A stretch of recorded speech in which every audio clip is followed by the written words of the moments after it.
page 53 du livre de lecture Ludo. Alors, dans cette page, on va revoir le son ON qui s'écrit ON la plupart du temps, sauf comme pour le son AN, lorsque le son ON se situe avant la lettre B ou la lettre P dans le mot. Donc je vous lis le petit encadré rouge ici par rapport au ON qui s'écrit ON. On écrit ON quand il y a un B ou un P après dans le mot. Exemple, un pompier. Vous avez vu, pompier, on met OM parce qu'après le son ON, il y a un P. Donc pompier, OM. Pareil pour il tombe. Cette fois-ci, il n'y a pas le P après le ON, mais il y a le B, tombe. Donc le ON s'écrit ON.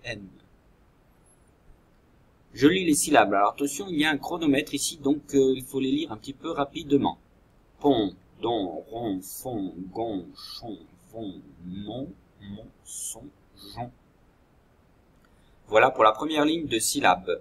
Deuxième ligne, attention, ça va être le on qui s'écrit O-N. D'accord? Un petit peu rapidement. Hein. Long, bon, gon, von, ton, son, jon, bon, rond, fond. Ensuite, en dessous, on va lire des mots. Et des mots qui veulent dire quelque chose. Ce ne sont pas des mots inventés. Le salon, un mouton, le monde, un melon, un bouton. Ensuite, deuxième ligne de mots. Un jeton, un bâton, un avion, un chaton, un pompier, attention le M, une trompe, un moucheron, un biberon, le plafond. Ensuite, quatrième et dernière ligne de mots ici, un violon, un pont, un trombone, du savon et le patron. Ensuite, des phrases en dessous.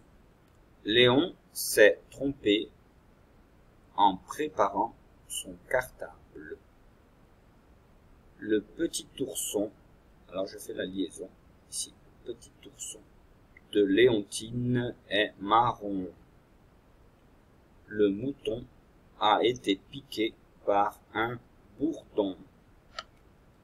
Théon se promène sur le pont avec son oncle et sa tante.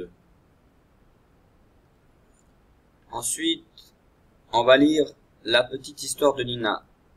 C'est important de bien la lire et la relire parce que à la fin de la semaine, il y aura des questions de compréhension avec vrai ou faux pour savoir si vous avez bien compris cette petite histoire de Nina. Donc on la lit ensemble doucement. Samedi après-midi,